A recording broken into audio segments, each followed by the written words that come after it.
débuteront tous à 21h. Voilà pour l'info, excellente journée. 14h-16h, Brigitte Lahaie, Sud Radio. Bonjour à tous, nous allons passer ces 2 heures ensemble sur Sud Radio et on va parler des femmes, comment elles deviennent la femme qu'elles ont envie d'être. Alors c'est vrai qu'actuellement les femmes assument mieux leurs désirs, mais ça reste encore très compliqué pour bon nombre d'entre elles, parce qu'on se retrouve coincé entre parfois 2 cultures, et c'est notamment le cas de mon invité Fouzia Touazari. Je t'avais dit que j'allais l'écorcher le nom. Touazari. C'est parce que j'ai oublié le A sur ma feuille. Alors c'est normal. Bon, voilà. Bon, excusez-moi, on va y arriver. Donc vous êtes de culture marocaine et vous avez grandi en France. Et c'est vrai que c'est pas toujours simple de se trouver parce qu'il faut déjà sortir de l'image maternelle. Et ça, c'est certainement vrai pour toutes les femmes. Et puis les femmes, avant 30 ans, sont souvent dans un fort désir de plaire qui les pousse à accepter de se plier au désir de leur partenaire. En tout cas, ce que je sais et qui me semble important, c'est que en tant que femme, on se construit aussi à travers nos histoires d'amour et mieux vaut vivre des relations amoureuses pour grandir, pour se découvrir et pour enfin, peut-être un jour, devenir la femme qu'on a envie d'être. Quoi qu'il en soit, quel que soit votre parcours, votre histoire d'amour ou vos histoires d'amour, ça en dit beaucoup sur nous et c'est de ça dont on va parler. Et puis les hommes peuvent également nous rejoindre s'ils ont envie de nous dire aussi comment ils se sont construits après tout. En tout cas, nous sommes durant ces 2 heures avec Fouzia Touazari et on va voir, elle va vous aider à être la femme que vous avez envie d'être. Vous pouvez nous appeler au 0826 300 300. Vous pouvez également envoyer un SMS Brigitte au 7 20 18. Bon, moi ça y est, je l'ai écorché votre nom, donc ça devrait aller durant. Au moins c'est fait. Voilà, durant les 2 heures qui viennent. Vous avez écrit ce livre, Dis-moi comment tu aimes, je te dirai qui tu es. C'est un livre dans lequel vous parlez beaucoup de vous, mais également de votre métier de psychanalyste. Alors, on va d'abord parler un peu de ce livre, et puis ensuite, on écoutera les femmes, et puis avec moi, vous allez les aider à se découvrir, parce que c'est pas simple, c'est pas simple, notamment quand on est d'une autre culture que de celle dans le pays où on grandit. Tout à fait. Alors, vous avez visé juste, c'est-à-dire qu'au fond, déjà, d'un point de vue plus général, s'écrire femme à sa mesure, en sortant finalement des prêts-à-penser, des prêts-à-porter qui ne manquent pas de dire aux femmes comment elles doivent être, comment elles doivent se comporter, s'habiller. Finalement, c'est un peu de manière plus ou moins intense, propre aux femmes. Et c'est d'autant plus brûlant quand on est né, en effet, dans une autre culture, tout en étant né dans un pays laïque et moderne.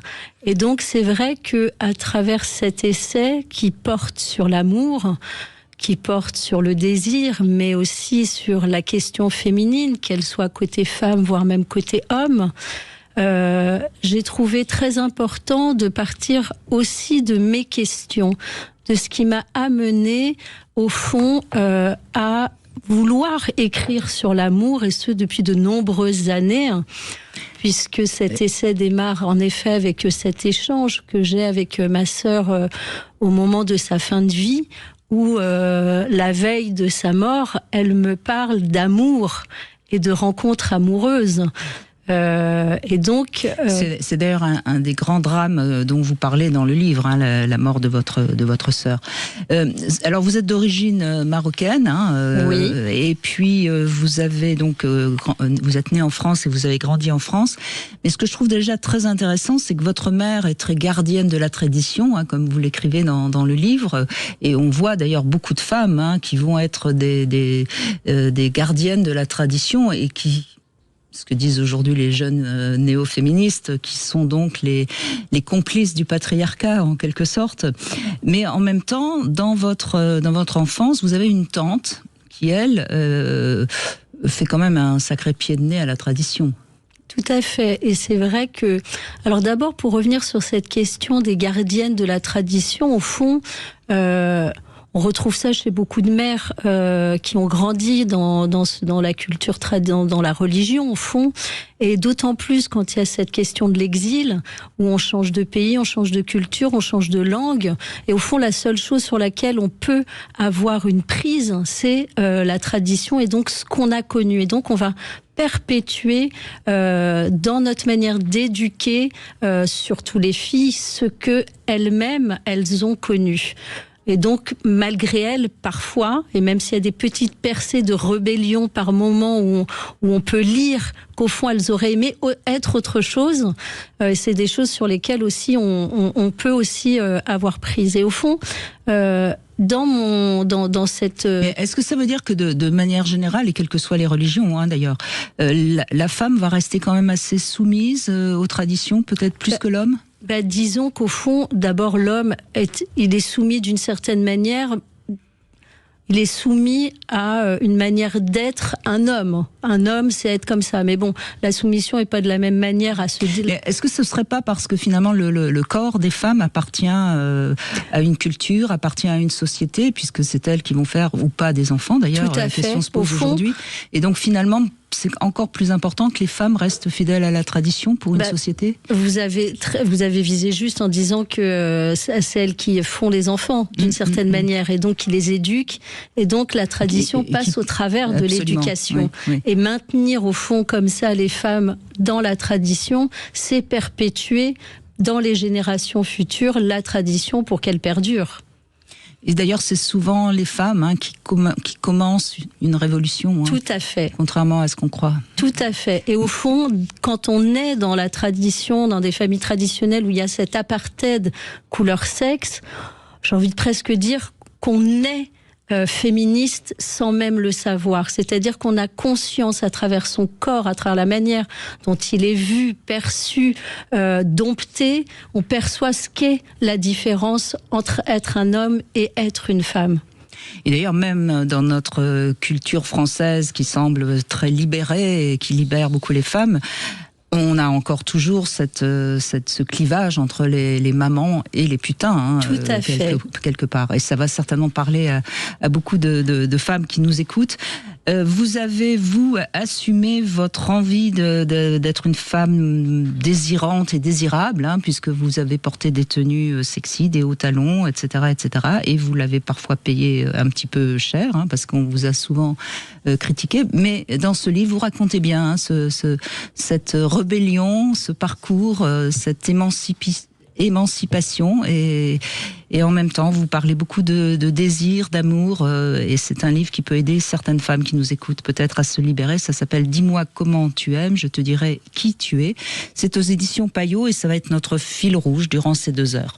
Dans un instant, on va retrouver Sophie qui a envie de témoigner et qui va nous raconter comment elle a appris sur elle grâce à l'amour justement.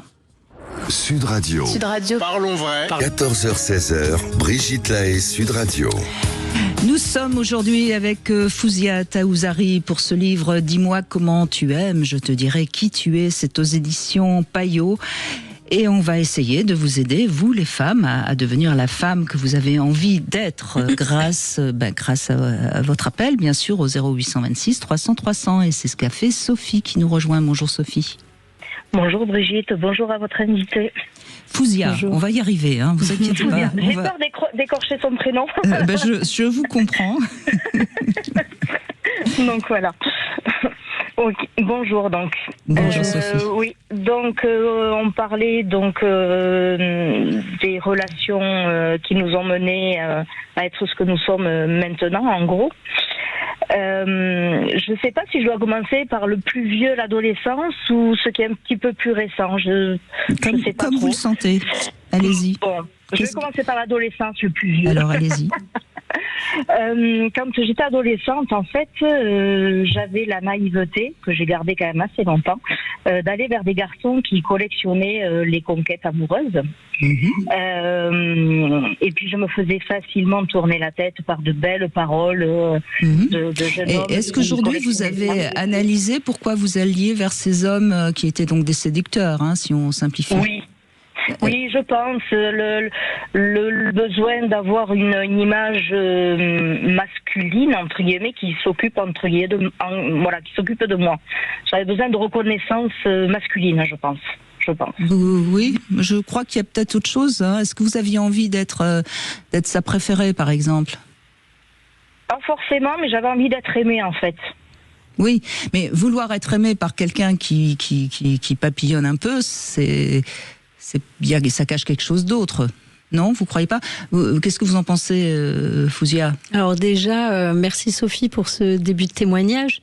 Et en effet, ce que vous mettez bien en avant, c'est à la fois il y a l'inaccessibilité du côté de cet homme qui multiplie les conquêtes, et à la fois cette attente d'être reconnu par un homme, et puis dans cette volonté d'être aimé. Mais aussi, ce qui est intéressant à savoir, c'est pourquoi être au fond cette attirance envers un homme où on sait qu'il multiplie les rencontres, et en effet, est-ce qu'il n'y a pas une attente secrète d'être celle qu'il choisira parmi toutes ces femmes, et ainsi être au fond élevé à la dimension de l'exception? Je sais pas, parce qu'en fait, je ne savais pas qu'ils étaient volages. Je l'apprenais à mes dépens en me disant, un tel, il te fait cocu avec telle personne et tout ça. Donc, je ne sais pas, mais je retombais toujours un peu dans les mêmes trucs. Ma chère Sophie, vous n'auriez pas d'inconscient, vous? Fort probable, parce que jusqu'à jeune adulte, je tombais sur toujours des trucs comme ça. C'est intéressant. Ce que vous relevez est très intéressant, c'est-à-dire que vous avez repéré cette répétition du choix de partenaire. Voilà. Oui. Je l'avais repéré, mais après, quand même, j'ai fait volte-face, quand même, à un moment donné. C'est-à-dire en prenant un petit peu de maturité aux alentours de 18-19 ans. Bon, c'est pas la grande maturité, mais... Non, mais c'est intéressant. Justement, à ce moment-là, quel genre d'homme vous choisissez ou qui vous attire? Je choisissais des hommes qui étaient plus respectueux de la femme. Par contre, c'est moi qui ai déraillé. Il y a une inversion. Oui, complètement. Donc, et en fait, mais c'était pas méchant de ma part. C'était juste que j'avais comme un besoin de combler un manque. Je ne sais pas comment expliquer. Donc, souvent, j'avais mon copain pour la semaine, qui était aux alentours de chez moi. Vous aviez dans votre famille quelqu'un d'assez volage? Non, pas à ma connaissance. Non, pas à votre connaissance. Non, pas à ma connaissance. J'avais des parents apparemment qui étaient très amoureux et soudaient l'un à l'autre. Mais voilà, après, je sais pas trop. Mais bon, après, Donc après, pour le coup, oui, j'avais mon copain de la semaine. Comme le week-end, je partais en concours d'équitation. Tous les week-ends, je partais seule avec mes chevaux. Donc, j'avais mon copain du week-end aussi. Donc voilà, mais bon, comme c'était à plusieurs centaines de kilomètres, en fait, jamais aucun ne se croisait, et puis tout se passait très bien. Je veux dire, pardon. N'empêche qu'on voit que vous démarrez votre vie amoureuse sans finalement avoir fondamentalement fait ce qu'il fallait pour rencontrer le grand amour. Oui, c'est ça. Comme si le couple parental qui est beau, qui est justement le grand amour, c'était pas à votre portée. Oui, peut-être aussi, oui. C'est peut-être possible, oui. Et ensuite, alors ? Et après, pour le coup, je suis tombée sur quelqu'un. Donc, mon ex dit à plus de 20 ans maintenant, à peu près 25 ans. Donc lui, je suis tombée amoureuse de lui un peu plus que les autres. C'était quand même un peu différent. Et là, par contre, je suis restée sage. C'était l'unique. Et par contre, lui, de par son comportement, il me rendait folle entre guillemets. Il avait des comportements, il faisait tout pour me rendre jalouse, alors que c'était pas vraiment mon tempérament. Donc ça s'inversait à nouveau, mais différemment. Donc là, j'ai appris quand même beaucoup sur moi, sur ma façon de me comporter avec les autres aussi, la façon dont les autres se comportaient avec moi aussi. En fait, là, c'était une période où j'ai beaucoup appris. Ça a été dur, hein. Mais donc, vous avez appris à vous tenir à carreau, si je comprends bien. Oui. C'est ça. Mais ça s'est fait naturellement. Mais par contre, lui... ça s'est fait parce que vous l'aimiez et parce qu'il vous surveillait, quoi. Voilà, il me surveillait aussi, mais alors c'était assez bizarre parce que pour moi, il avait un comportement d'homme volage et à la fois, il supportait pas quand un autre homme me regarde, me parle. Donc c'était quand même assez spécial. Vous êtes toujours avec lui ? Non. non, c'était une relation vraiment que pour moi je trouvais malsaine parce que il me rendait vraiment. Bien sûr. J'avais un comportement qui ne me correspondait pas en fait. Vous vous rendez folle. Ouais, mais c'est ça. Il me rendait folle et puis je rentrais dans des extrêmes qui ne me ressemblaient pas, qui étais plutôt joyeuse, placide, mais bon, voilà, je suis ouverte à quand même pas mal de choses et lui, il me fermait sur beaucoup de choses en fait. Donc voilà. Et ce qui est marrant entre guillemets, je pense que rien n'arrive par hasard de toute façon. Pendant cette période-là, donc j'ai essayé de le quitter plusieurs fois, mais il revenait à la charge. Et donc à chaque fois, je cédais pour avoir la paix. C'est malheureux à dire, mais c'est comme ça. Et au travail, j'avais été séduite par un homme qui était marié, et j'ai cédé à ses avances. Et là, contrairement à mes anciennes relations, j'avais vraiment l'impression d'une relation adultère, autant pour mon amant que pour moi. Donc c'était encore quelque chose de différent que j'ai vécu. Et ça m'a permis de grandir aussi intérieurement parce que c'était une expérience qui était encore différente, qui m'a appris à grandir, à évoluer. Et finalement, cet amant que j'avais m'a permis de quitter mon ex-conjoint. Le jaloux. Et aujourd'hui, voilà. Alors, où est-ce que vous en êtes ? Est-ce que vous avez une relation qui est stable, avec laquelle ça va ? Oui, je pense que j'ai une relation qui est stable. Ça fait plus de 20 ans que je suis avec lui. Ah bah oui. Donc voilà. Et vous êtes heureuse et vous êtes fidèles tous les deux, comme oui, vos parents. Alors moi je suis fidèle. Lui, on peut jamais être sûr à 100%. Bah bien sûr, mais enfin. Voilà, mais je pense, même si sans être sûr à 100%. Vous avez confiance, voilà. en tout cas. Vous avez confiance, on va dire ça. Oui, j'ai confiance. Le début a été très, très compliqué. Non, mais ce qui est intéressant dans votre témoignage, c'est un peu ce qu'on pourrait, comme ça, en déduire, c'est que finalement, vous avez des parents qui ont une relation d'amour stable, et il a fallu que vous alliez chercher le contraire un peu dans tous les sens pour enfin vous calmer et vous dire finalement ce que vivent mes parents, c'est peut-être ça qu'il faut que je vive, non ? Oui, c'est possible. Alors, si je peux me permettre, dans tout le fil de vos relations et jusqu'à celle d'aujourd'hui, demeure quand même à chaque fois ce petit questionnement: est-ce que l'autre est vraiment tout à moi? Est-ce que je suis tout à lui? Il y a toujours un peu une petite brèche qui vient quand même percer ce tout, comme la possibilité qu'il puisse avoir quelqu'un d'autre. Et donc, de ne pas être complètement tout à lui. Et c'est le fil qui est quand même présent pour vous depuis le départ. Oui, c'est vrai. Avec le recul, vous avez raison. Peut-être que votre papa, il aimait beaucoup trop votre maman et que vous étiez peut-être pas suffisamment présente. Hein. Et quelque part, c'est la trace qu'on pourrait trouver peut-être dans votre histoire. Hein.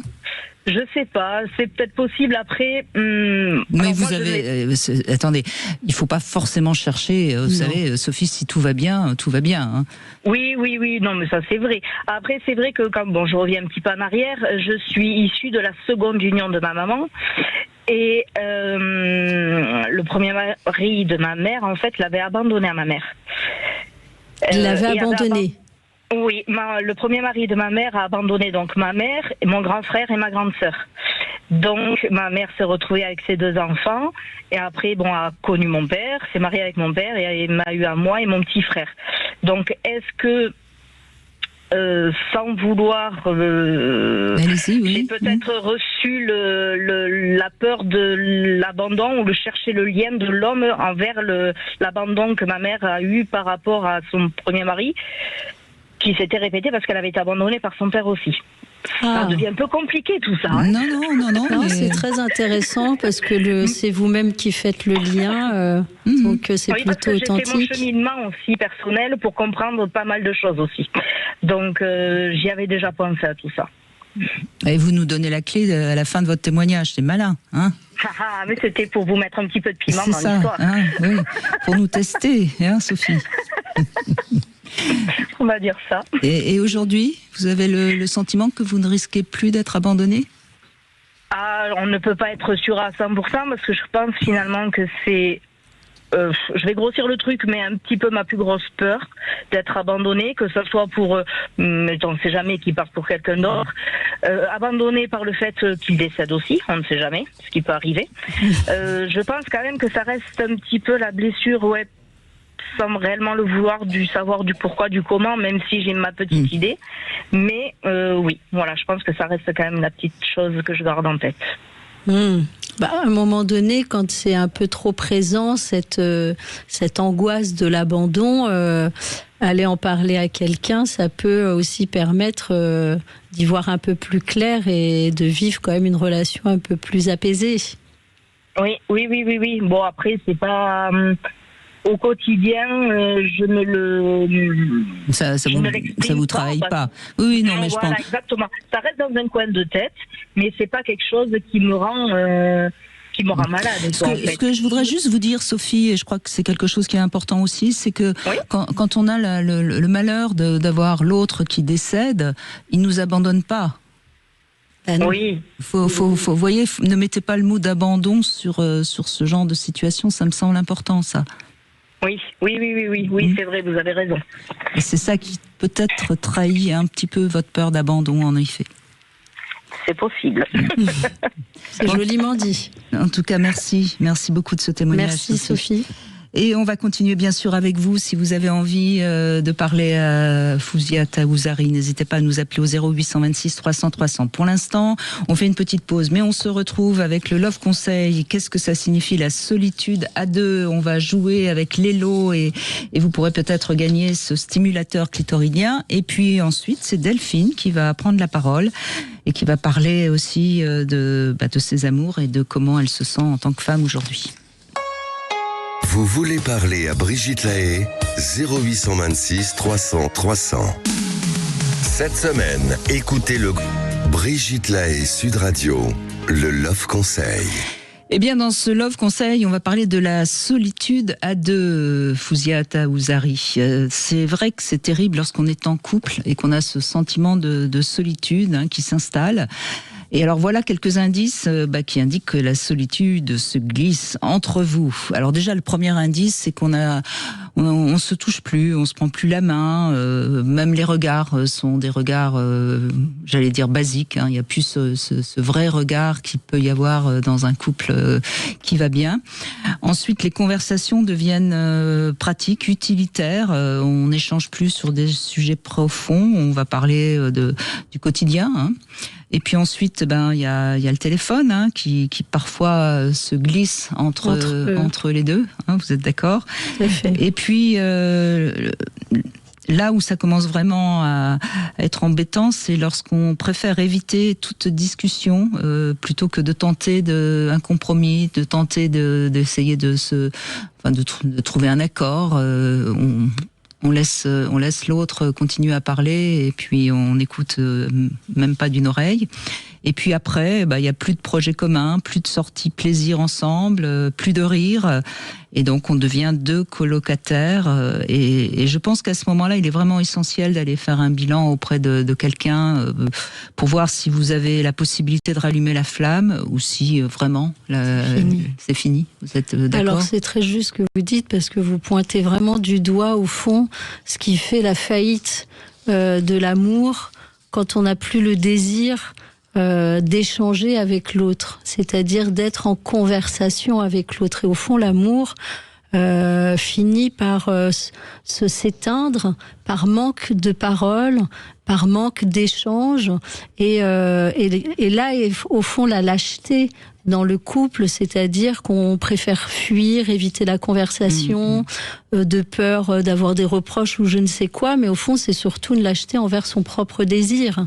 Et donc là, va s'installer en effet au fur et à mesure une espèce de fossé qui va se creuser de plus en plus. Et si on ne prend pas la peine en effet de dire bon, voilà, qu'est-ce qui nous arrive, qu'est-ce qui nous est arrivé, on se perd. Et alors il y a plein de raisons qui fait que le couple va en arriver là. C'est pas forcément la faute de l'un ou de l'autre. Tout à fait. Mais Quand on en est là, il faut vraiment voir si le couple a encore des chances de revivre, si je puis dire, ou s'il vaut peut-être mieux se séparer.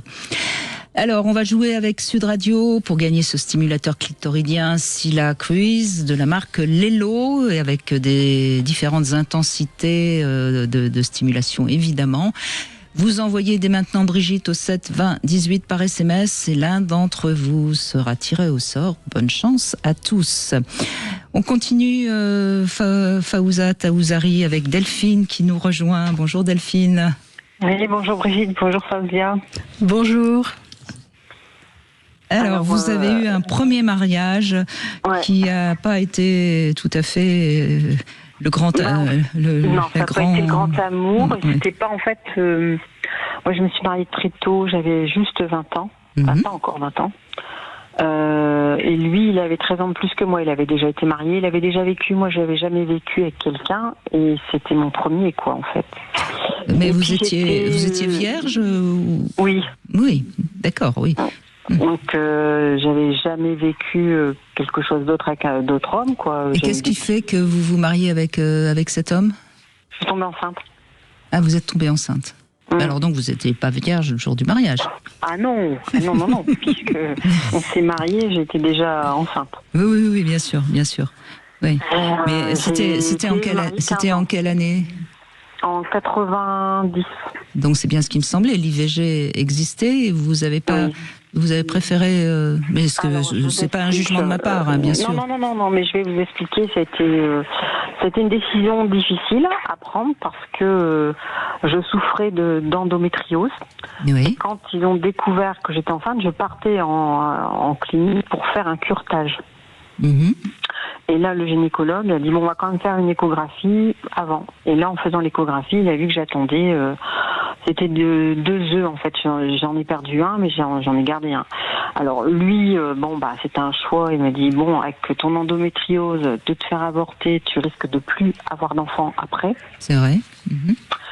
Et le médecin, en fait, j'avais eu un traitement pour cette endométriose, c'était du Danatrol. Donc j'avais plusieurs avis de médecins qui me disaient ah non, mais avec du Danatrol, il y a un risque d'avoir un enfant avec un excès d'hormones masculines et d'avoir un enfant où on ne peut pas vraiment dire il est du sexe masculin ou féminin. Donc après, il se fait opérer à 18 ans où il s'affirmera soit masculin ou féminin. Et vous savez, quand vous avez à peine, j'avais pas encore 20 ans, quoi. Donc c'était très très dur. Et puis moi, dans ma vie, j'avais envie d'être infirmière sans frontières, j'avais envie de voyager, mais j'avais envie d'avoir des enfants aussi. Donc me dire, tu te fais avorter, et si après un jour tu veux des enfants et que tu n'y arrives pas, tu penseras toujours à ça. Oui, mais écoutez, moi je trouve que c'est plutôt chouette, c'est qu'à 20 ans, vous avez quand même respecté un désir d'être mère, on pourrait dire. Ah oui, et puis je voyais...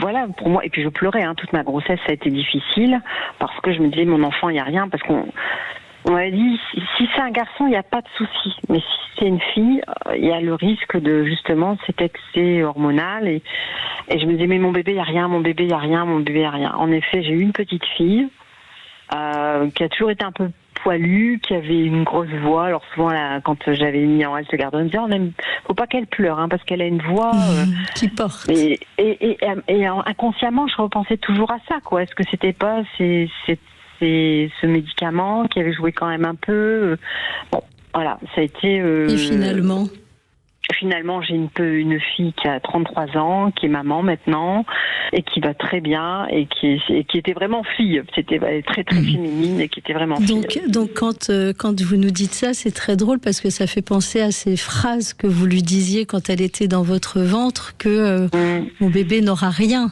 Et finalement, votre désir a été fort. Ah oui, c'est pour ça que je trouve ça important c'est peut-être un peu bête, de communiquer avec son bébé dans son ventre. Mais non, c'est pas bête du tout. Tout à fait, c'est très essentiel.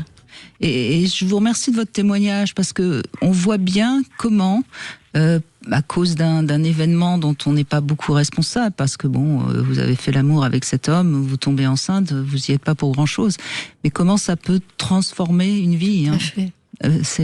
Donc j'ai été mariée 15 ans avec cet homme, on a eu 3 enfants. À la dernière, ma fille, la dernière à 20 ans, il est parti, elle avait 5 mois. En fait, j'ai été 15 ans mariée avec lui, mais je me suis jamais sentie équilibrée. En fait, moi, j'ai toujours eu le rêve du film Blanche-Neige, le dessin animé Blanche-Neige, de la princesse, du prince charmant.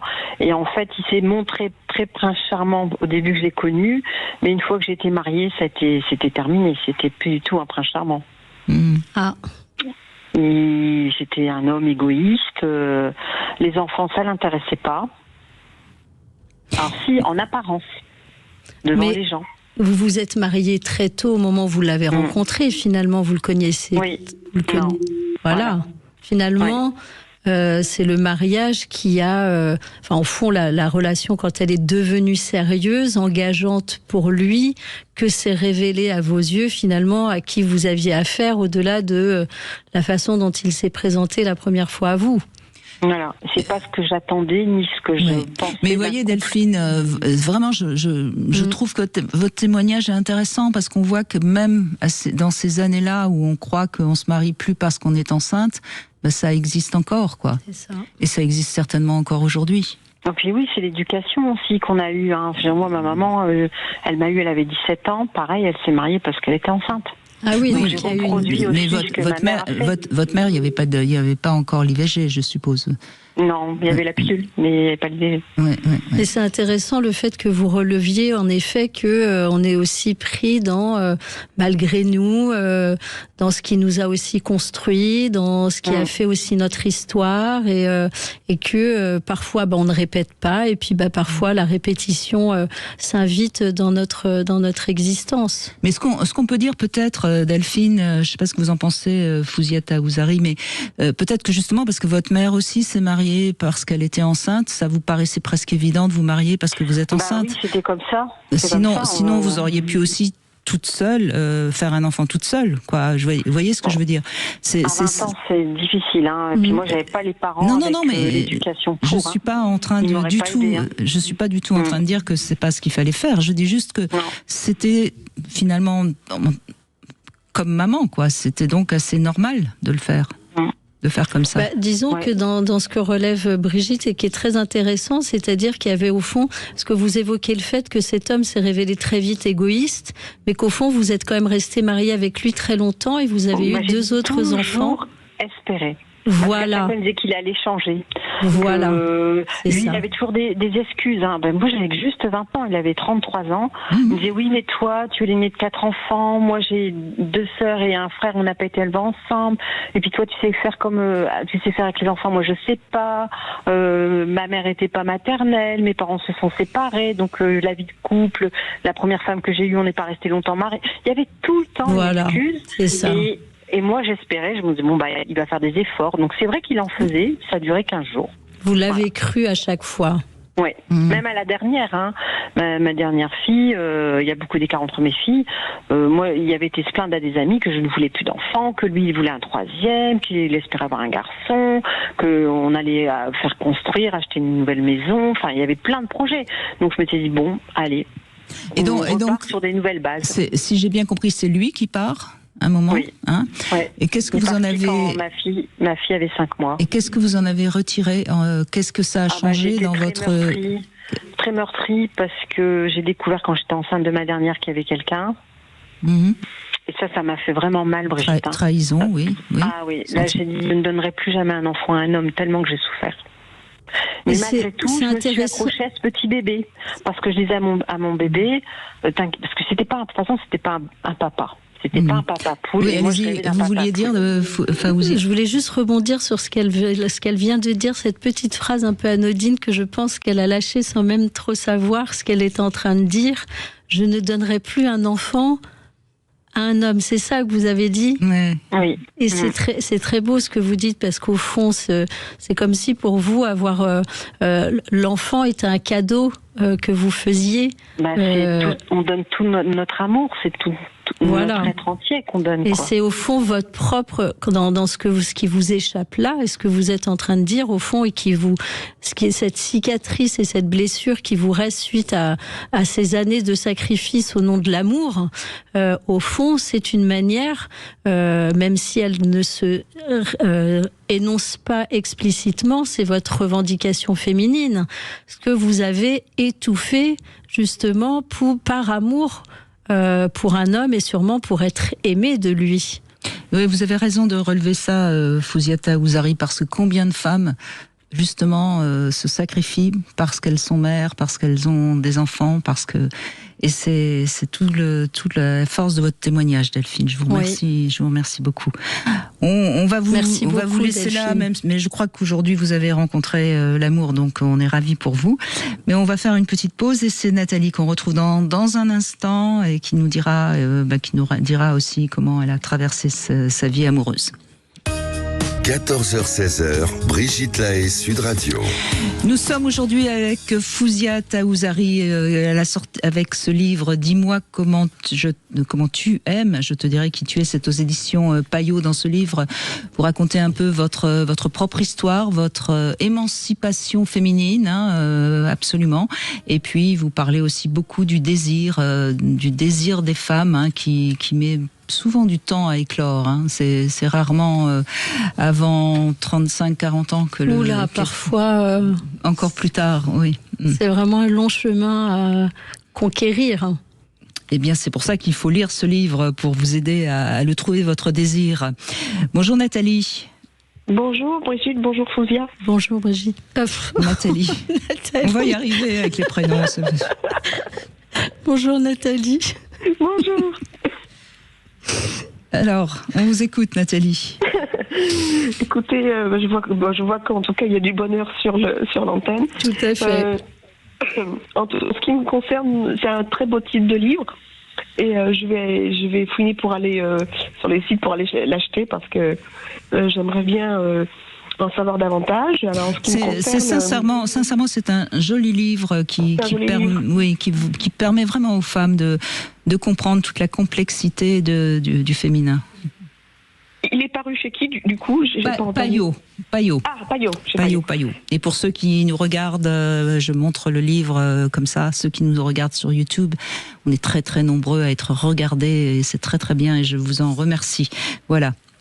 Nathalie, on vous écoute justement. Vous avez eu vous avez eu des grandes relations amoureuses. Oui, je rebondis parce que je crois que c'est Fouzia a dit on met du temps à se trouver. Moi, c'est tout à fait ça.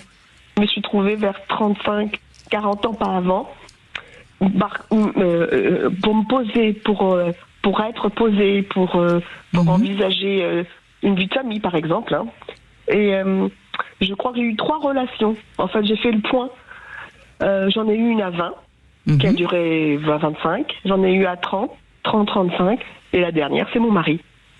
D'accord. Et donc, vous êtes toujours avec lui? Et celle-là, c'est une histoire qui va bien. Oui. Et c'est une histoire qui va très bien. Mais de fait, je pense que je ne suis pas quelqu'un, j'aurais pas pu me marier jeune. J'aurais pas pu être stable, je pense que j'avais pas confiance en moi, je voulais connaître des choses. Donc ces trois relations m'ont vraiment apporté. Chacune, la première c'était notre jeunesse. On était très fusionnels. On s'entendait très très bien, on était très synchro. D'ailleurs, j'ai eu l'occasion de voir la mère de ce garçon qui m'a dit qu'on leur manquait, que je lui leur manquais.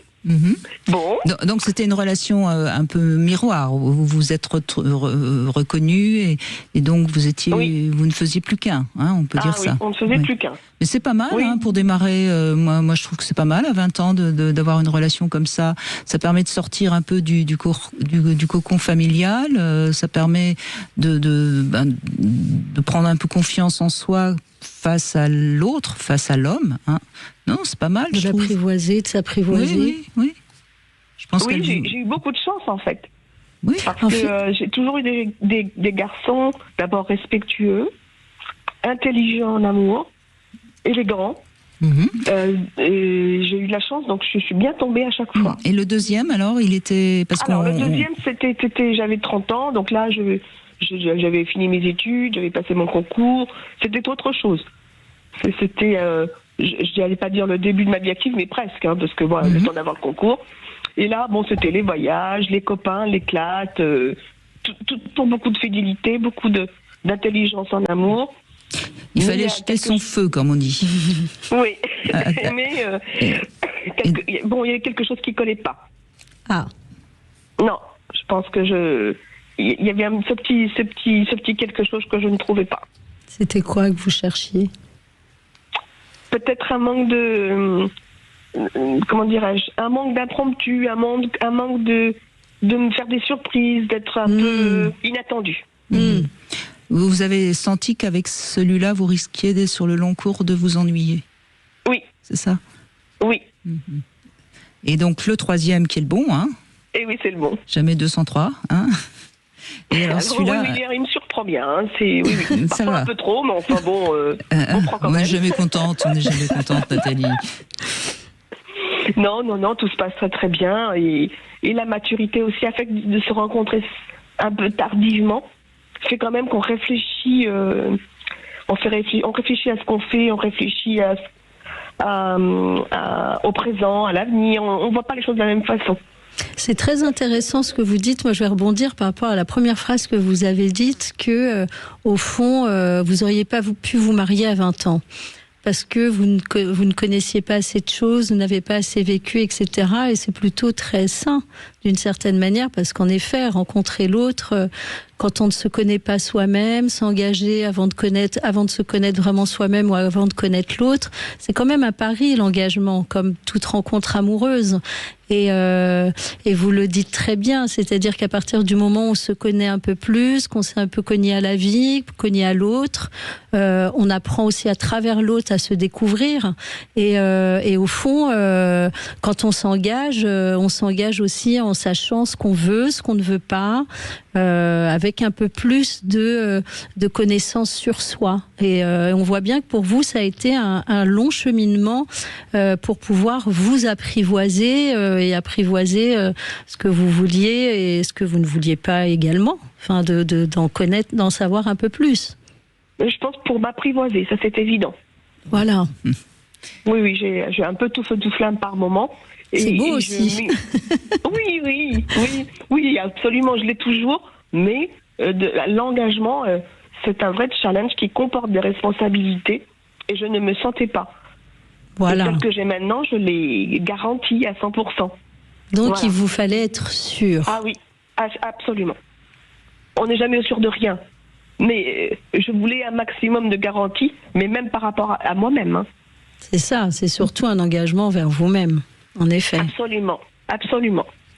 Être sûr de moi-même, de ce que je voulais, et surtout de ce que je ne voulais pas. Mais quand même, si on regarde votre parcours, dès le début, vous saviez assez bien quand même ce que vous aviez envie, ce que vous vouliez. Enfin, je trouve que votre parcours, il est assez remarquable. Hein. Vous avez pas fait d'erreur. Vous avez un petit peu fait des travaux pratiques avant pour être sûr de trouver le bon. Oui, on peut dire ça comme ça. Oui, c'est vrai. Oui. Donc, vous pouvez remercier vos parents. Ah, mais sans souci. Et les garçons que j'ai rencontrés. Et les garçons que vous... Oui, mais on choisit bien les garçons qu'on rencontre si on a suffisamment eu d'amour et de sécurité dans son enfance, vous savez. Absolument. Donc, je suis parfaitement d'accord. Donc, vous aviez des comment dirais-je, vous aviez les armes pour bien choisir, pour pas... Oui. Il me semble. C'est des armes aussi qu'on donne à ses enfants. Alors, on peut pas tout transmettre, mais on essaye de faire le maximum. Écoutez, merci de votre témoignage. C'est intéressant de voir comment déjà on a eu 3 témoignages, trois parcours totalement différents et encore différents du vôtre. Fawza Taouri, et on en aura certainement d'autres encore différents après les infos. Et on aura notamment, c'est une autre Sophie qui va qui va témoigner après les infos et elle va nous raconter également qu'est-ce qu'elle a rencontré comme parcours. Vous savez que dans cette émission, il y a toujours une petite devinette avant les infos et comme ça vous avez le temps des infos pour trouver la réponse. Quelle est la ressemblance entre une gambasse et un homme? Vous pouvez prendre le temps de trouver la réponse. Ne vous inquiétez pas si vous la trouvez pas. C'est très rare qu'on me la donne de toute façon. On se retrouve dans un instant. Si vous avez vous aussi envie de témoigner, notamment si vous êtes d'une culture différente et que vous avez grandi en France, vous pouvez nous appeler au 0826 300 300. À tout de suite. 14h-16h, Brigitte Lahaie, Sud Radio. Et nous allons continuer à aider les femmes à retrouver ou à découvrir ou avoir accès à leurs désirs avec Fouzia Taouzari qui est avec nous pour la sortie de ce livre « Dis-moi comment tu aimes, je te dirai qui tu es ». C'est aux éditions Payot. Alors justement, le désir féminin, c'est un vaste sujet. On entend beaucoup de choses et parfois très contradictoires.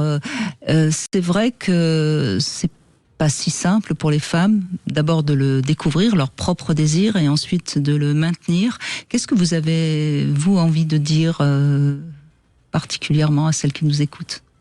Disons que vous avez touché vraiment du doigt la difficulté quant au rapport qu'on peut avoir avec notre désir.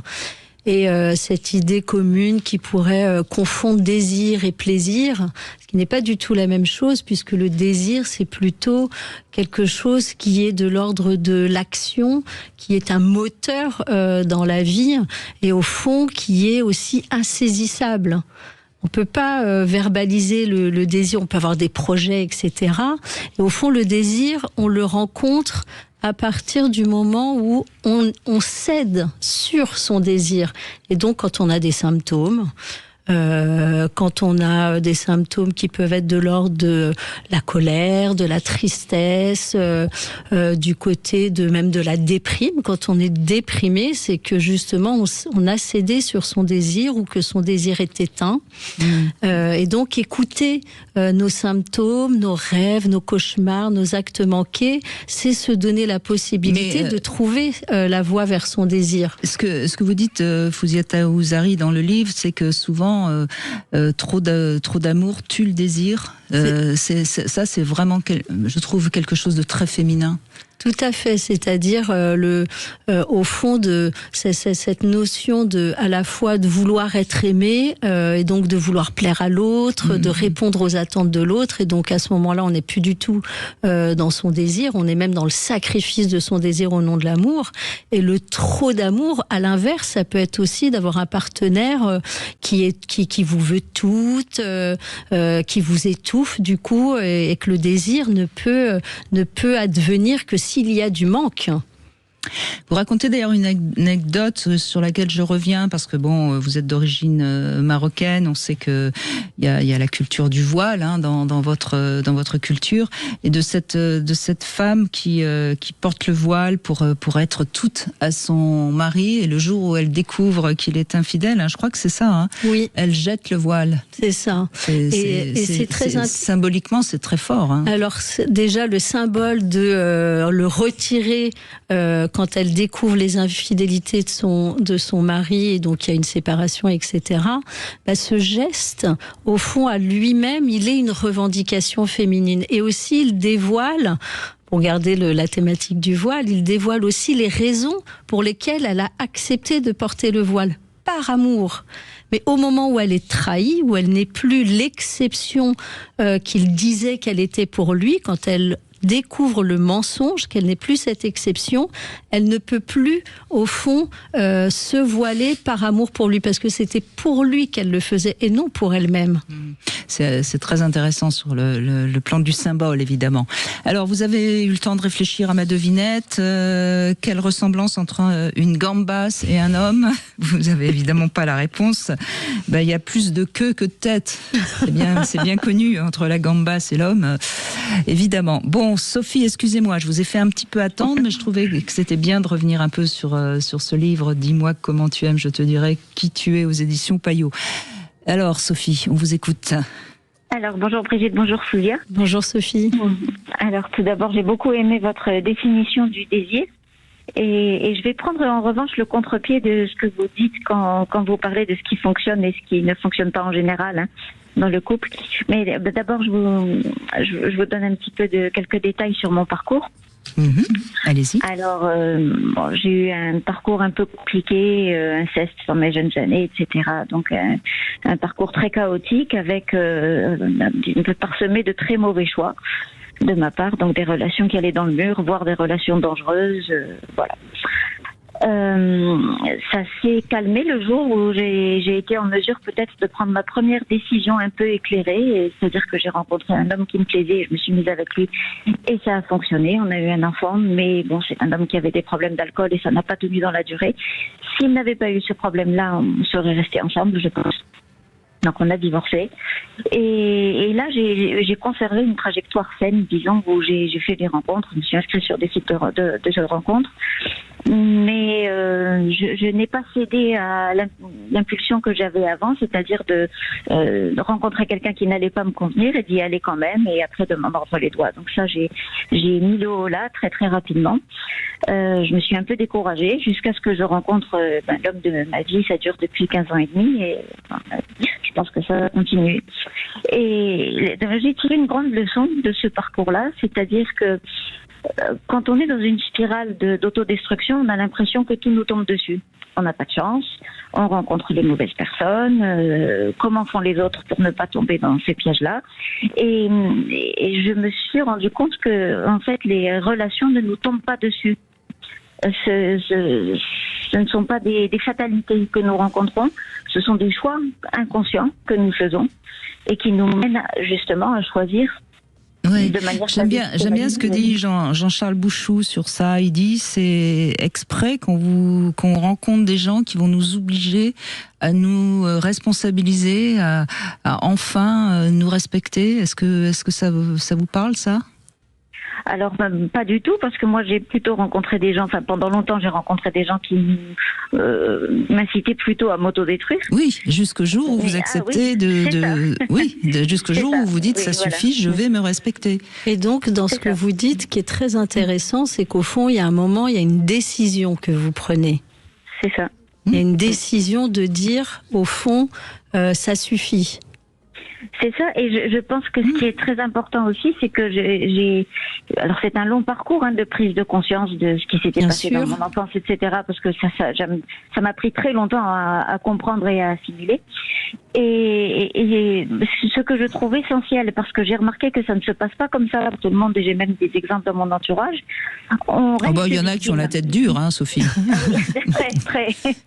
Mais en fait, on reste victime, et ça vous empoisonne l'existence. Très juste. C'est essentiel de mais il y a quand même des avantages collatéraux d'être victime, de rester victime et de continuer à se plaindre, parce qu'au moins on n'a pas besoin de travailler sur soi. Il faut aimer, hein. C'est pas la question d'aimer. Est-ce que souligne très bien Brigitte, c'est qu'au fond, sortir d'une position de victime, c'est aussi se rendre responsable au sens non pas des tragédies qui nous est arrivées, mais responsable de sa propre destinée, de se dire que rien n'est écrit à l'avance et que si je veux en savoir quelque chose, c'est par cette voie-là que je peux sortir à la fois de cette étiquette qui nous rend au fond passifs malgré soi et qui nous permet aussi de sortir de cette répétition infernale, à condition de vouloir en savoir quelque chose. C'est ça. Vous avez mis le doigt dessus. Mais bravo Sophie, parce que c'est grâce à vous. Vous partiez quand même avec un handicap, comme on dit. C'est ça. Tout n'était pas gagné. Oui, bien sûr. Mais vous n'en avez pas fait une fatalité. Vous avez essayé en effet de vous sortir de ce destin tragique et de le transformer en force plutôt créatrice. Donc c'est plutôt bien vu. Oui, allez-y. Oui, ce qui m'intéresse beaucoup, c'est dans ce que vous avez dit. C'est pas, c'est au moment où vous tout d'un coup vous dites, c'est pas un problème de chance. Il faut que je prenne les rênes de ma vie en main. Quel est, à votre avis, le déclic qui aurait pu tout d'un coup vous faire prendre conscience de ça, ou est-ce que c'est la naissance de votre enfant, par exemple, qui a peut-être aidé aussi? Alors, ça m'a énormément responsabilisée. Voilà. Mais alors j'ai essayé de pas l'étouffer. Je crois que je l'ai un petit peu surprotégé quand même, mais j'ai été je crois que j'ai fait un bon job dans l'ensemble. Mais on n'en doute pas, Sophie. Mais oui, ça m'a aidé. Et il y a eu un déclic peut-être à l'époque où je me suis séparée donc de son papa. Ça allait déjà mieux dans ma tête. Mais mon père, avec qui j'avais toujours des relations, m'a dit quelques mois après, tu sais, je n'en reviens pas parce que il m'a jamais traversé l'esprit que tu quittais ton mari parce que tu voulais le quitter. On a tous pensé que tu avais trouvé quelqu'un d'autre. Je dis mais non, il n'y a personne d'autre. C'est juste que j'en pouvais plus de vivre avec un alcoolique. J'en pouvais plus du mensonge. J'en pouvais plus de pas pouvoir compter sur lui émotionnellement. J'en pouvais plus. Ah ben ça alors, voilà. Et là je me suis rendu compte que non, en fait je me débrouille très bien toute seule et je peux faire des choix, y compris des choix qui me mettent dans une position financière difficile, mais c'est pas grave parce que c'est pas ce que je veux, voilà. C'est très intéressant parce qu'au fond ce que vous dites c'est que le désir a un prix. Ah oui. Voilà, et il a un prix, en même temps, c'est aussi une décision. Et quand on prend cette décision qui est à la fois vertigineuse parce qu'on ne sait pas où est-ce qu'elle va nous amener, c'est l'inconnu le plus total. Mais une fois qu'on a dépassé le vertige de l'inconnu, en effet, on gagne quelque chose qui est, j'ai réussi à faire ça. Et donc, on prend en effet confiance en soi et on se découvre totalement autre.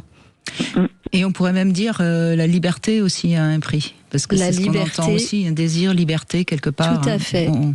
S'émanciper a un prix, mais un prix pour soi, d'être en adéquation avec notre désir. Absolument. Merci beaucoup, Sophie, de votre témoignage. On avance et on va retrouver Jade dans un instant qui, elle aussi, a envie de nous montrer à quel point ça nous permet de nous connaître, nos relations amoureuses. Sud Radio. Sud Radio. Parlons vrai. Parlons vrai. Sud Radio. 16h, Brigitte Lahaie, Sud Radio. On continue en compagnie de Fouzia Taouzari de comprendre comment on devient la femme qu'on a envie d'être. Et c'est pas simple. Qu'est-ce que vous nous racontez, Jade, justement? Bonjour. Bonjour Brigitte, bonjour Fouzia. Bonjour Jade. Écoutez, moi je voulais un petit peu élargir le sujet qui est très intéressant bien sûr, mais dans le sens où on peut aussi avoir des relations, ouvrir nos yeux sur nous-mêmes, aussi avec nos rencontres personnelles et nos lectures. Et j'ai envie de rajouter que, et c'est très sincère ce que je vais vous dire, mais votre émission, Brigitte, moi m'a permis de me connaître. Merci. Participer en tout cas à ça, parce que vous abordez divers sujets, on entend divers témoignages, divers invités, et ça, alors, moi je trouve que ça nous permet de grandir, d'apprendre un petit peu à s'ouvrir des choses, mais aussi à savoir ce qu'on aime ou ce qu'on n'aime pas. Il n'y a pas de contact humain comme avec un amoureux ou une amoureuse ou des relations plus personnelles. Mais je trouve que tous ces environnements-là participent à nous faire grandir. Et si on s'écoute soi-même, en fait, et en écoutant autour de nous comme ça, même vos émissions, moi je trouve qu'on arrive à se comprendre mieux. Vous avez tout à fait raison. Parfois même, c'est l'héroïne d'un roman ou d'un film qui fait qu'on va s'y reconnaître et ça parle forcément de nous. Alors peut-être pas de ce qu'on est à l'instant T, mais de ce qu'il y a en nous qu'on peut faire grandir. Oui, parce qu'on a des histoires tous différents. On a des parcours. Mais même ce qu'on n'aime pas. Moi, je sais que quand, par exemple, je vois à la télévision quelqu'un et qui j'ai vraiment, enfin, je trouve que ce qu'il dit est pas intéressant, tout de suite je me dis, mais pourquoi j'ai une telle aversion vis-à-vis de cette personne? Et ça parle de moi, forcément. Tout à fait. Oui, et puis après, comme je dis toujours, moi je travaille avec un public d'élèves et j'ai beaucoup de collègues bien sûr autour de moi. Je me dis, honnêtement, on ne peut pas plaire à tout le monde et tout le monde ne peut nous plaire. Ça fait partie de ce qu'on est. C'est ce que vous dites, Brigitte. Ça nous permet de de nous connaître aussi, ça réveille des choses en nous. Mais on peut pas aimer tout le monde. En revanche, on doit respecter tout le monde. C'est peut-être ça. Absolument.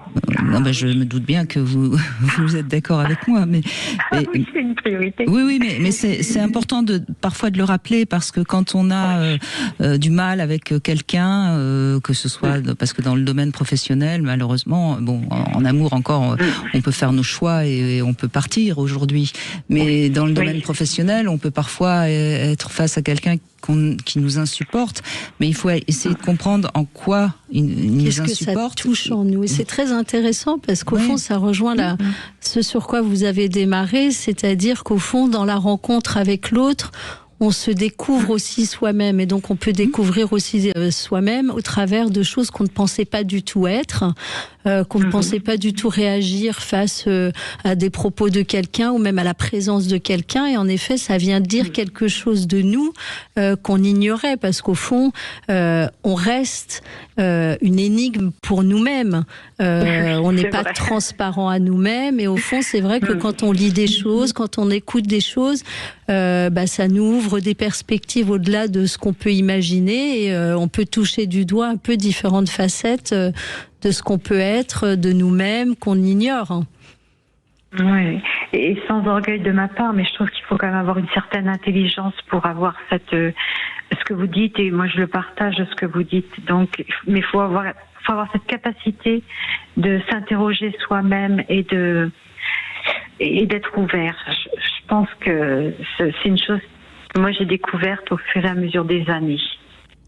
Alors, intelligence, c'est compliqué, parce que l'intelligence, elle est tellement multiple, mais en tout cas, il faut avoir une curiosité sur soi, peut-être, on dira, peut-être plus qu'intelligence, mais parce que, vous savez, il y a des gens très intelligents qui ont fait Polytechnique et qui sont très loin d'eux-mêmes. Hein. Je dirais même qu'il faut un certain courage. Et que le courage, en effet, ne se mesure pas à l'intelligence, mais plutôt le courage de confronter ses idées, ses opinions, de ne pas souffrir de la contradiction pour pouvoir, en effet, avancer, parce qu'on a affaire autour de nous à trop de certitudes et un peu d'inconnu, un peu de... Voilà, ça permet aussi de s'enrichir. Oui, mon grand-père, si vous me permettez de citer ce brave homme qui est mort il y a bien longtemps maintenant, il disait qu'il y avait une différence entre l'intelligence et l'instruction, et ça rejoint ce que vous disiez, Brigitte. Il y a des gens, ils font des grandes études, ils ont une instruction énorme, mais finalement, ils n'ont pas d'intelligence. C'est sur ce terrain-là que je faisais la nuance, en fait. Je crois que j'ai gardé ça profondément en moi. Oui, bien sûr, on peut. Mais vous savez, c'est lundi d'ailleurs, on va faire une émission sur l'intelligence émotionnelle. Je crois qu'il faut vraiment comprendre que nos ressentis, moi je dis souvent, ce que le corps ressent, lui ne ment jamais. Après notre intelligence rationnelle, elle nous ment, elle nous mène parfois dans des écueils importants. Peut-être aussi, j'insisterai aussi beaucoup sur nos croyances. Elles nous aident à certains moments à tenir debout, mais il ne faut pas s'y accrocher trop longtemps. Et c'est très juste ce que vous dites, c'est-à-dire d'arriver aussi à écouter cette petite voix en nous, justement, qui vient parfois en contradiction avec ce qu'on pense être. C'est peut-être là la voie la plus sûre à prendre pour justement se frayer un chemin. Oui, c'est très intéressant cet échange que nous avons. J'apprécie beaucoup les réponses que vous m'apportez. Et c'est vrai que ça nous demande d'être toujours humble. Je crois que jusqu'à la fin de notre vie, on doit rester avec cette humilité, pour savoir être toujours à l'écoute. C'est la chanson je suis tellement d'accord avec vous. C'est la chanson de Jean Gabin que votre grand-père devait connaître très bien et apprécier. Bien sûr. Je sais que je ne sais pas. C'est vrai, c'est absolument. Mais en tout cas, merci parce que vous avez raison. On a pris l'angle de l'amour aujourd'hui qui nous apprend à nous connaître, mais toutes nos rencontres nous apprennent à nous connaître. Tout finalement nous apprend. Et c'est peut-être ça la plus belle aventure amoureuse de la vie, apprendre à se connaître et à s'aimer. C'est bien dit. Et ben, en tout cas, on va continuer dans un instant avec... merci beaucoup Jade, merci beaucoup en tout cas. On va continuer avec Héloïse dans un instant. Parce que parfois, choisir une personne très différente de nous, ça peut aussi nous aider à nous découvrir. Voilà ce qu'elle a envie de nous raconter. 14h-16h, Brigitte Lahaie, Sud Radio. La causerie Sud Radio. Brigitte Lahaie, Sud Radio. Le sexe au conseil. Eh bien, Fawza Taouzari. Fouzia. Oh là là là là, j'avais dit, j'avais vous l'aviez plein de fois. Fouzia Taouzari. Si je m'applique, j'y arrive, mais voilà. Bon, dans ce sexe au conseil, on va parler des 6 clés d'une sexualité positive. Un petit peu de sexe quand même dans cette émission, sinon notre désir va s'éteindre. Alors d'abord et avant tout, pour maintenir une belle intimité sexuelle, il faut avoir une belle intimité émotionnelle. Parce que c'est ça le premier aphrodisiaque dans un couple, dans un couple qui s'aime, c'est l'intimité émotionnelle qui donne ce petit désir permanent. Ensuite, c'est cette qualité du lien qui permet de rester relié. Et donc, si le corps se livre, c'est parce que le cœur est apaisé. C'est très juste. D'accord avec ça. Très juste. Alors ensuite, bien sûr, c'est le maintien du toucher en dehors de la sexualité. C'est vrai que les contacts physiques entretiennent ce qu'on appelle une sorte de tendresse sensuelle et ça maintient donc forcément une confiance corporelle. C'est ça, un lien qui se maintient. La troisième clé, c'est de savoir prendre le temps. Parce que si l'homme est toujours prêt, la femme a besoin d'un temps de chauffage pour être à l'aise dans sa sexualité. Quatrième clé, et ça va vous plaire, Fouzia Taouzari, c'est que le désir ne meurt jamais, mais il doit s'entretenir parce que sinon, si on le néglige un peu, on le met sous la pile de dossiers et on l'oublie. Tout à fait.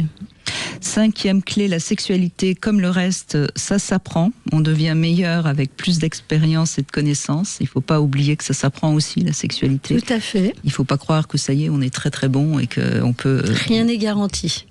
Et dernière clé, eh bien, comme l'amour, la sexualité, ça évolue. Et donc, il va falloir s'adapter tout au long de la vie à deux. Il va falloir s'adapter à son évolution, à l'évolution de l'autre. Ce qui explique peut-être, quand on voit ces 6 clés d'une sexualité positive, que c'est pas si simple de la maintenir. Qu'elle n'est pas si positive que ça parfois. Ça, je suis bien d'accord, et c'est pour ça qu'on doit en parler encore et encore pendant quelques années. C'est ça. Alors, Fouzia. Dites juste Fouzia. Fouzia Taouzari. Non, je vais continuer. C'est Héloïse qui nous rejoint maintenant, mais j'ai oublié de vous dire que vous pouvez également jouer avec nous. Il y a encore quelques minutes pour gagner ce stimulateur clitoridien Scylla Quiz de la marque Lelo. Vous envoyez Brigitte au 7 20 18 par SMS et bonne chance à tous. Et ça y est, Héloïse, vous êtes avec nous. Bonjour. Bonjour Brigitte, bonjour Fouzia. Bonjour Héloïse. Je suis ravie d'être avec vous. Eh bien, vous avez en tout cas une voix qui nous le signale. On vous écoute, allez-y. Eh bien, écoutez, moi, ce que je voulais simplement dire, c'est que mon expérience m'a montré que de choisir des partenaires, en fait, qui me ressemblaient trop, eh bien, ça ne fonctionne pas. Et j'ai trouvé mon bonheur avec, finalement, une personne complètement différente de moi. Et c'est ce qui nous va le mieux, je pense, au final. Il ne faut pas chercher quelqu'un qui nous ressemble, ça ne fonctionne pas. En tout cas, moi, ça me l'a tout le temps montré. Voilà. Alors, on va essayer de mieux comprendre en quoi il est différent de vous, celui qui vous va bien. Alors, au niveau du caractère, notamment, c'est vrai qu'on est extrêmement différents. Lui est très posé, très serein. Moi, j'explose tout le temps, en fait. Et j'ai besoin de cette sérénité. Il vous canalise, c'est ça? Complètement. Ouais. Il me rassure énormément. Quand moi, je vais avoir tendance à angoisser pour une situation, lui va toujours voir le côté positif, va réussir à m'apaiser, voilà. Et c'est vrai que finalement, c'est ce qui me convient le mieux. Et j'aurais même tendance à dire que finalement, j'ai compris avec le temps que j'aurais beaucoup de mal à me supporter moi-même. Je sais pas si vous voyez ce que je veux dire, mais finalement, sincèrement, je ne pourrais pas vivre avec moi-même. Alors, vous supportez vous-même, je dirais pas ça, mais vous êtes certainement quelqu'un de très, peut-être anxieux, angoissé, on y mettra le mot qu'on veut. Et donc, vous palliez ça par une hyperactivité et cet homme qui, visiblement, est beaucoup plus posé que vous, ça vous fait du bien. Exactement. Et c'est vrai que ça doit pas être tous les jours très simple de vivre avec moi, j'en ai pleinement conscience. Mais finalement, oui, pour que ça fonctionne bien, il faut qu'on soit complémentaires et qu'on soit très parce que différents. vous lui apportez certainement un peu de fantaisie. Il y trouve son compte. Oui, il y trouve forcément son compte si ça va bien. C'est ça. C'est-à-dire que là, on n'est pas du côté du même, mais du côté du complément. Ouais. C'est-à-dire que l'autre, au fond, est ce qu'on n'est pas, mais qui nous permet, au fond, ce qu'on aimerait être, mais qu'on n'est pas, et qu'on retrouve chez l'autre. C'est une modalité, en effet, de choix de partenaire. C'est tout à fait ça. J'aimerais avoir son calme, voilà. Et c'est vrai que de le retrouver en lui, eh bien, ça me fait un bien fou. Voilà. Oui, mais si vous êtes calme, ça fait remonter vos angoisses. Donc, vous avez besoin d'agitation. Ah, de toute façon, je pense que je ne changerai pas. On n'y arrivera pas. Mais c'est pour ça que j'ai besoin Ah, ça, on ne sait pas. Rien n'est dit, vous n'êtes pas un cas désespéré. Non, mais bon, je pense que la meilleure façon pour moi de bien fonctionner, c'est d'avoir une personne à mes côtés qui est complètement différente. Ouais. Finalement, vous avez trouvé votre solution, c'est-à-dire que certains iraient rencontrer un analyste pour traiter au fond qu'est-ce qui les agite, et donc vous avez plutôt trouvé le partenaire pour traiter à la fois vos angoisses et vous border d'une certaine manière. Mon opposé me permet d'avoir un équilibre, en fait, c'est ça. Oui, mais je dirais pas l'opposé, moi. Je dirais quelqu'un qui canalise, vos craintes, vos peurs, Oui. Mais ça marche très bien, ça. Vous savez, on voit souvent des gens très dépensiers qui vont se mettre avec quelqu'un d'un peu radin, qui va justement un peu gérer les comptes. Enfin, on pourrait prendre beaucoup d'exemples comme ça. Et c'est vrai que ça marche aussi bien dans le couple, quand ce le genre de choses. partenaire dure, en effet, accepte au fond la place, parce que c'est au fond une mission qu'il a du coup vis-à-vis de vous. Et au fond, c'est vrai que d'une certaine manière, sans vouloir être dans une généralité, il doit y trouver son compte, c'est-à-dire qu'au fond, il sait répondre au fond à votre demande entre guillemets. Et donc, il est plutôt dans l'action, dans le. Et il doit y avoir aussi il y retrouve aussi quelque chose de son côté. Hein. Il y a du positif pour lui aussi, ça c'est certain. Sinon, il ne serait plus là, je pense. Oui. Oui, non, mais tout le monde y trouve son compte. Oui, ça répare certainement quelque chose chez lui aussi. Et vous avez certainement. C'était un coup de foudre ? Ça a été un coup de foudre, complètement. Sans qu'on se connaisse réellement au tout départ. Et puis après, c'est vrai que ça aurait pu ne pas durer en apprenant à se connaître. Et puis finalement, non, tout fonctionne très bien depuis le début. Donc ça a répondu à des choses chez l'un et chez l'autre qui s'emboîtent, bien sûr. Bien sûr. Donc tout se passe bien. Et vous avez des enfants ou pas ? On a 2 enfants, tout à fait. Alors, ils sont comment ? Ils sont très calmes ou On a les deux. On a le calme et la version explosive. D'accord. Ma fille est comme moi et mon fils est comme lui. C'est assez rigolo d'ailleurs. C'est l'aîné, le plus calme, le plus explosif. Le plus calme est mon fils aîné. Ouais, il ressemble beaucoup à son papa. Et donc le deuxième a pris la place vacante. C'est ça, ma fille, tout à fait. Un grand classique. Et alors, est-ce qu'ils s'entendent bien et est-ce qu'ils se complètent comme les parents ? Alors, ils sont extrêmement complices, mais très différents. Oui, il y a une complémentarité, effectivement. Elle arrive à le réveiller un petit peu. Lui, il l'apaise de son côté. Donc oui, effectivement, on retrouve certains traits de caractère. Même chez mes enfants. C'est vrai que vous me le faites réaliser, en fait. C'est vrai que c'est complètement ça. C'est intéressant, finalement. On voit que là, la famille, elle est solide, hein. Ouais. Il y a un bon programme amoureux. Les cubes sont bien emboîtés. Je pense que la famille, elle va bien. Solide, ouais. Ouais. Ouais. Ouais, Et dans votre famille, à vous, alors, c'était quoi? C'était vos parents, ils étaient comment? J'ai l'impression que je retrouve un petit peu le même schéma chez mes parents. Mon papa est un petit peu plus, comment dire, plus posé que ma maman. C'est vrai qu'on retrouve aussi le même schéma quelque part.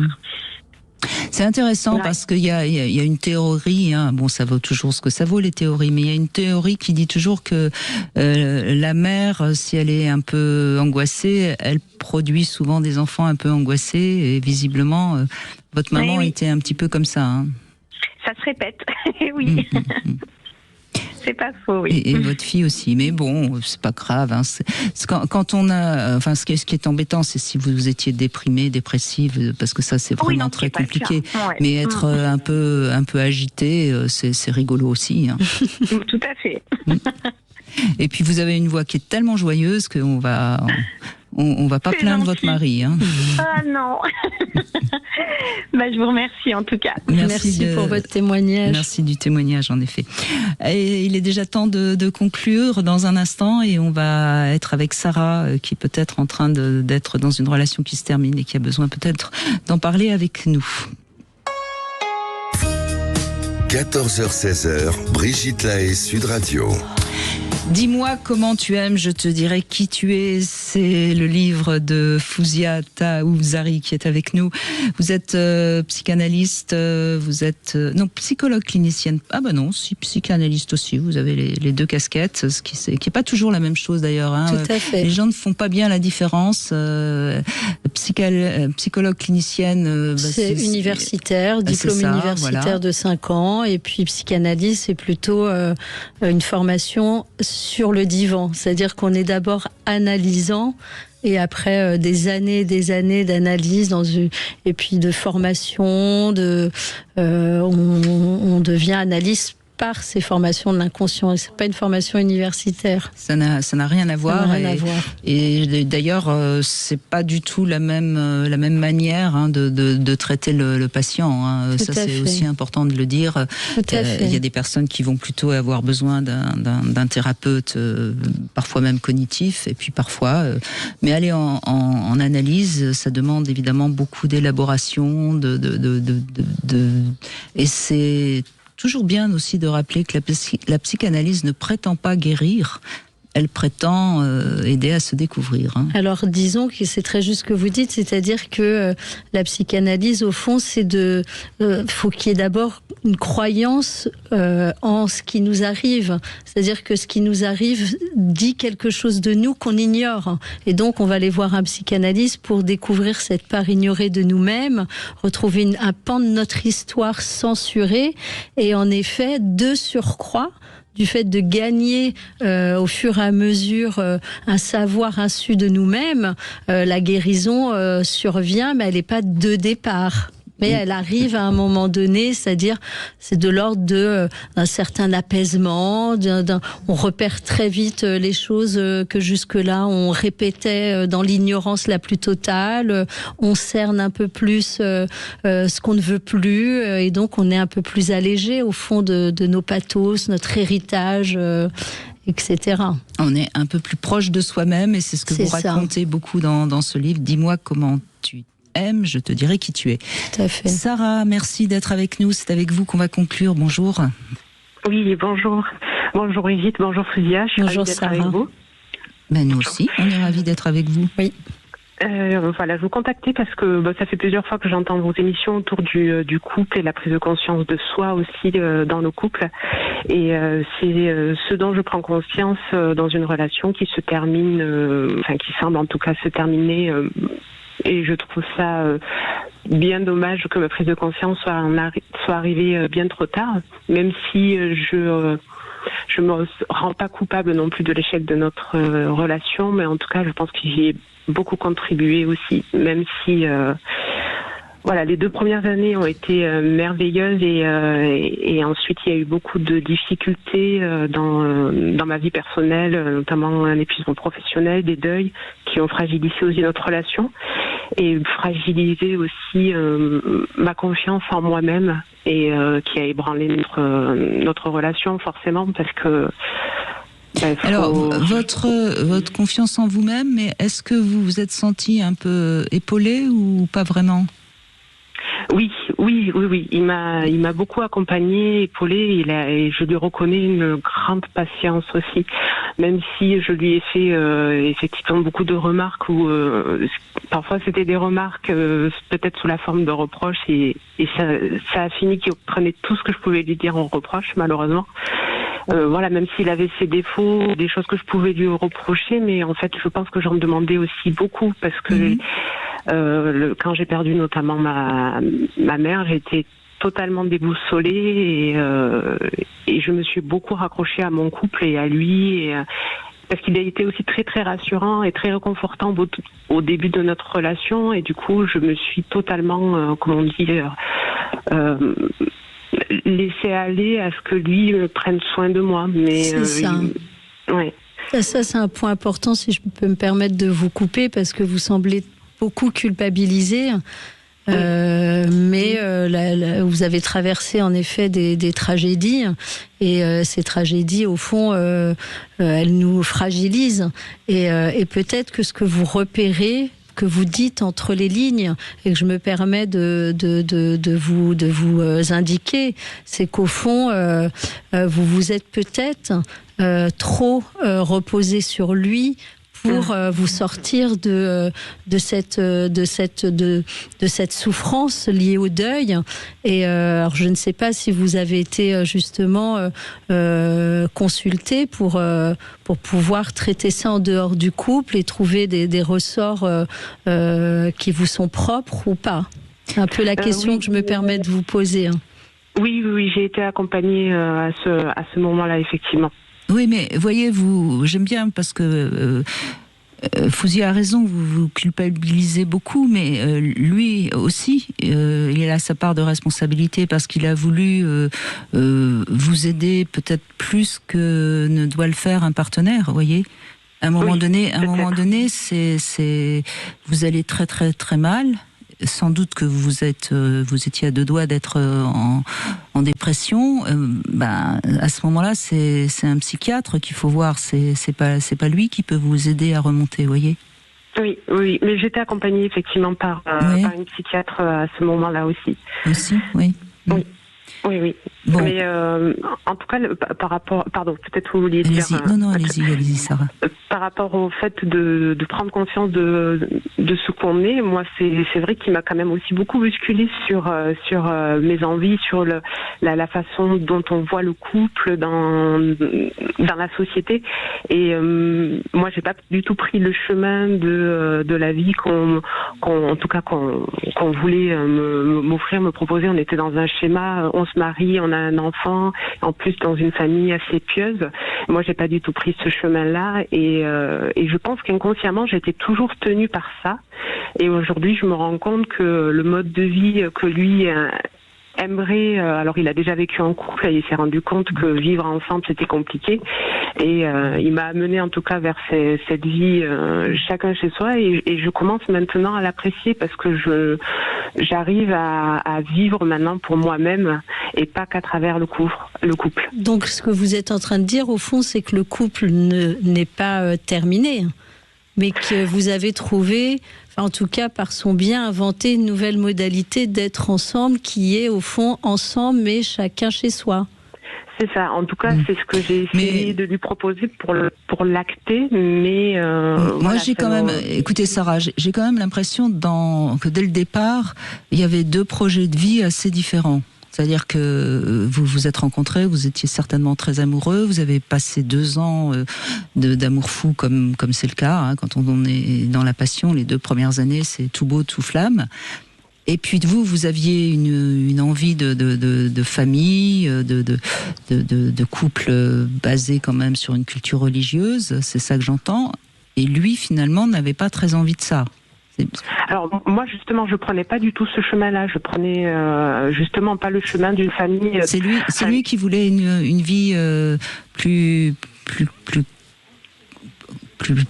calée dans une culture religieuse, c'est ça ?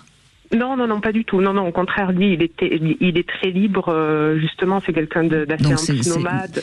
D'accord, donc c'était plutôt moi qui avait dans mon inconscient, mais je me rends compte aujourd'hui que c'est pas du tout le schéma de vie que je souhaite en fait. Alors moi, je sais pas. Moi, je vous invite vraiment pour l'instant. Peut-être qu'il faut aller travailler avec quelqu'un pour avoir votre réponse, parce que vous avez quand même démarré votre témoignage avec beaucoup de culpabilité. Comme si vous n'avez pas pu suivre le chemin qu'il vous indiquait. Et moi, je voudrais pas que vous continuiez à croire que c'est parce que vous n'avez pas suivi tout de suite son chemin que votre couple aujourd'hui va pas bien. Oui. Vous voyez, parce que là, il y a vraiment ce dont on a démarré l'émission d'ailleurs, et c'est intéressant qu'on termine avec vous. Il y a vraiment deux voies différentes qui se sont heurtées dans votre histoire à tous les deux. Qui a raison, et en elle-même et en vous-même, absolument. Donc ça demande être élucidé, éclairci pour pouvoir en effet trouver votre propre chemin, même au-delà de ce que lui attendrait de vous et au-delà de ce que inconsciemment vous avez intégré de votre éducation familiale pour trouver votre propre voie. Et ça a demandé en effet un travail d'analyse pour pouvoir vous frayer votre propre chemin. Et j'insiste d'autant plus parce que vous avez parlé de la mort de votre mère, et quand on perd sa mère et qu'on est donc dans un désir au départ de plutôt aller dans une voie comme sa mère, c'est important, vous voyez, parce que comme si d'avoir perdu votre mère, vous perdez vos repères. Oui. Complètement. Oui, j'ai eu vraiment ce sentiment de perdre mes repères. Et à la fois, c'est étonnant, mais d'être libérée aussi de quelque chose, de quelque chose d'imposé, d'un schéma qu'on m'imposait quelque part et que j'arrivais pas à suivre. J'entends bien, mais ne pas suivre le chemin de votre mère alors qu'elle vient de mourir, c'est aussi un lien de déloyauté terrible. Oui. Et qui vous a forcément fait perdre pied si en face vous aviez l'homme que vous aimez, vous voyez, donc il y a quelque chose qui a été il faut éclaircir ça. Vous étiez sur des sables mouvants en quelque sorte à ce moment-là. Oui, je l'ai bien senti effectivement. Et je pense que pour l'instant vous savez pas exactement sur quel pied danser. Oui, c'est pas faux, mais je sens bien effectivement qu'il faut que je continue encore à creuser ce chemin-là. Mais c'est vrai que j'ai toujours ce pressentiment que il y a toujours une vie, quelque chose, parce que quand on s'est rencontrés, on partageait tellement de choses et de points communs et aussi beaucoup de différences qui nous faisaient du bien. Mais aujourd'hui, il a envie de rompre. La dernière fois effectivement de notre échange, lui c'était son souhait et j'ai essayé de lui proposer d'avoir ce schéma de vie plus acté, c'est-à-dire chacun réellement chez soi, parce que finalement on l'était pas vraiment, on était plus ensemble que chacun chez soi et je pense que ça nous étouffait. Mais voilà, je sais pas si c'est quelque chose qui pourra se faire quoi. Je lui laisse le temps. Enfin, en tout cas, je respecte son souhait de se recentrer et d'être seul. Donc, je le laisse. Mais profitez peut-être de ce moment aussi de vous réfléchir un peu sur aussi vous ce que vous souhaitez. Et de vous recentrer aussi sur vous, parce que cette position d'attente, elle va vous être aussi insupportable. Et peut-être que en vous connaissant un peu mieux, en posant un peu aussi les choses de ce que vous voulez, de ce que vous ne voulez pas, ça va vous permettre aussi de décider si vous avez envie aussi de poursuivre avec lui. Justement, c'est ça. C'est que maintenant, il y a eu quelque chose, un déclic. Peut-être que c'est ça aussi, mais je me rends compte que je suis plus dans l'attente justement. Je suis plus dans l'attente et je me mets à faire à programmer des projets que j'avais mis de côté depuis très longtemps. J'ai l'impression ça y est de m'être levée de mon banc et Et oui, mais pendant ces dernières années, j'ai beaucoup pris le temps de réfléchir sur moi-même parce que j'ai aussi passé beaucoup de temps seule. J'ai moins travaillé, en tout cas, j'avais un rythme de travail plus léger, donc j'ai passé beaucoup de temps à prendre conscience des choses et me recentrer sur moi et sur mes souhaits. Et là, j'ai l'impression que le déclic est arrivé, que ça y est, je me mets enfin en marche. En tout cas, votre voix va mieux qu'au début du témoignage. Sincèrement, pensez à vous, occupez-vous de vous et prenez un peu de distance. D'abord, ça vous permettra de voir si vous l'aimez encore et surtout s'il vous aime encore. Parce que pour l'instant, je crois que vous êtes plus en train de vouloir recoller les morceaux, mais parfois les morceaux, ils s'emboîtent plus trop, alors il faut peut-être pas les recoller. Donc pour l'instant, c'est ce que je me dis, c'est pour ça que je prends cette distance-là, parce que je me dis que peut-être qu'il y a plus rien à recoller. Vous verrez bien, c'est vous. Vous verrez, rien n'est écrit, mais en tous les cas, de l'espace, ça vous fera du bien. Mais oui, effectivement, ça me fait énormément de bien. C'est quand même un souffle d'air dont je ne me rendais pas compte parce que j'ai vécu pendant longtemps seule avant de le rencontrer et je retrouve ce plaisir à être seule. Ah, voilà. Donc tout est gagné. Si on est bien seul, c'est qu'on va bien. Merci beaucoup, Sarah. Merci beaucoup pour votre témoignage. On a fait une émission, je crois, qui a beaucoup aidé les femmes à accéder à leurs désirs. Et si elles n'ont pas encore toutes les clés, je leur conseille ce livre, Dis-moi comment tu aimes, je te dirai qui tu es. C'est aux éditions Payot. Merci beaucoup, Fouzia Ouzari. Merci demain, beaucoup Brigitte Lahaye. On sera avec Hélène Vecchiali. On verra si on est sapiosexuel. Ça veut dire si on désire les gens qui sont intelligents. Et puis tout de suite, vous retrouvez Alexandre Delevanne pour C'est votre avenir. Ça s'est passé dans les vraies voix Sud Radio. Trump n'a rien, mais strictement rien à faire de l'Europe. Pour une fois, et c'est pas pour une fois,